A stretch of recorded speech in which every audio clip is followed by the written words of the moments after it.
स्वामी विवेकानंद बचपन से ही बुद्धिमान छात्र थे। उनके तेज दिमाग और प्रभावशाली बातों की वजह से सभी उनकी तरफ खींचे चले जाते थे। एक दिन स्कूल में भी स्वामी विवेकानंद अपने दोस्तों से बातें कर रहे थे। बातों ही बातों में स्वामी उन सबको एक कहानी सुनाने लगे।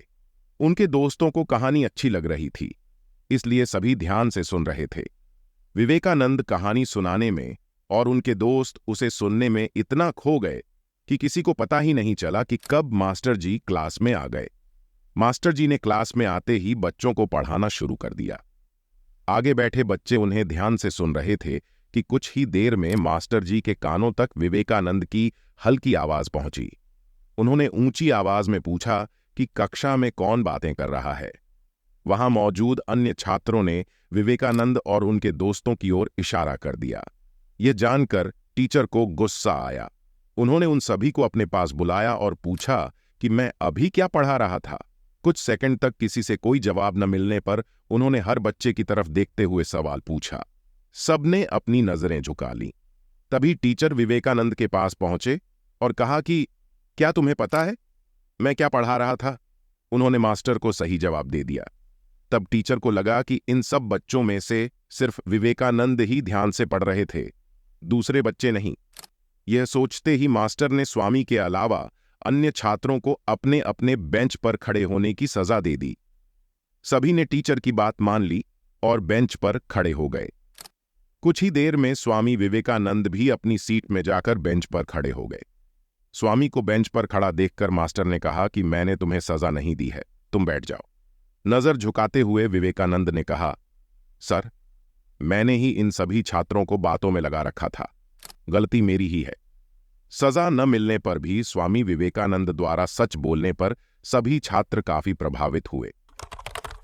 तो बात उस समय की है जब स्वामी विवेकानंद अपने लोकप्रिय शिकागो धर्म सम्मेलन के भाषण के बाद भारत वापस आ गए थे। अब उनकी चर्चा विश्व के हर देश में हो रही थी। सब लोग उन्हें जानने लगे थे। स्वामी जी भारत वापस आकर अपने स्वभाव अनुरूप भ्रमण कर रहे थे। इस समय वे हिमालय और इसके आसपास के क्षेत्रों में थे। एक दिन वो घूमते घूमते एक नदी के किनारे आ गए। वहां उन्होंने देखा कि एक नाव है, पर वह किनारा छोड़ चुकी है। तब वे नाव के वापस आने के इंतजार में वहीं किनारे पर बैठ गए। एक साधु वहां से गुजर रहा था। साधु ने स्वामी जी को वहां अकेला बैठा देखा तो वह स्वामी जी के पास गया और उनसे पूछा, तुम यहां क्यों बैठे हुए हो?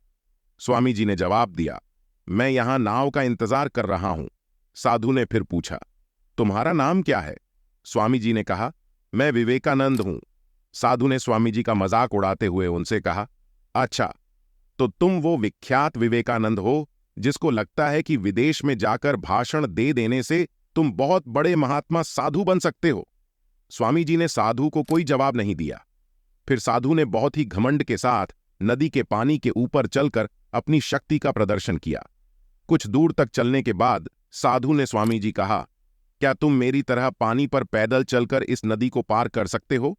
स्वामी जी ने बहुत ही आदर और विनम्रता के साथ साधु से कहा, इस बात में कोई शक नहीं कि आपके पास बहुत ही अद्भुत शक्ति है, लेकिन क्या आप मुझे यह बता सकते हो कि आपको यह असाधारण शक्ति प्राप्त करने में कितना समय लगा? बहुत ही अभिमान के साथ साधु ने जवाब दिया, यह बहुत ही कठिन कार्य था। मैंने 20 सालों की कठिन तपस्या और साधना के बाद यह महान शक्ति प्राप्त की है। साधु का यह बताने का अंदाज बहुत ही अहंकार भरा था। यह देखकर स्वामी जी बहुत ही शांत स्वर में बोले, आपने अपनी जिंदगी के 20 साल ऐसी विद्या को सीखने में बर्बाद कर दिए जो काम एक नाव 5 मिनट में कर सकती है। आप ये 20 साल निर्धन बेसहारा गरीबों की सेवा में लगा सकते थे, या अपने ज्ञान और शक्ति का प्रयोग देश और देशवासियों की प्रगति में लगा सकते थे, परंतु आपने अपने 20 साल सिर्फ 5 मिनट बचाने के लिए व्यर्थ कर दिए। ये कोई बुद्धिमानी नहीं है। साधु सिर झुकाए खड़े रह गए और स्वामी जी नाव में बैठकर नदी के दूसरी किनारे चले गए। इस प्रकार इस कहानी ने हमें बताया कि ज्ञान और शक्ति का सही प्रयोग आवश्यक है। किसी शक्ति को प्राप्त करके यदि हम उस पर घमंड करते हैं तो यह मूर्खता है। शक्ति का सही जगह पर सही इस्तेमाल करना ही वास्तविकता में बुद्धिमानी है। स्वामी विवेकानंद जी का आदर्शों से भरा जीवन हम सभी को प्रेरणा देता है। उनके उच्च विचार न केवल हमारे जीवन में नई ऊर्जा का संचार करते हैं, साथ ही हमारा मार्गदर्शन भी करते हैं। वर्तमान स्थिति को देखते हुए हमें उनके शिक्षा संबंधी विचार बहुत याद आते हैं। स्वामी जी मानते थे कि सही शिक्षा के अभाव के कारण ही हमारा देश अभी तक पूर्ण विकसित नहीं हो पाया है। स्वामी जी चाहते थे कि शिक्षा प्रणाली ऐसी हो जो युवाओं के चरित्र का निर्माण करे, उनको जीवन संघर्ष के लिए तैयार करे। उनका मानना था कि सिर्फ किताबें पढ़ना शिक्षा नहीं है, बल्कि उनसे ज्ञान प्राप्त करना और उस ज्ञान का प्रयोग जीवन में करना वास्तविक शिक्षा है।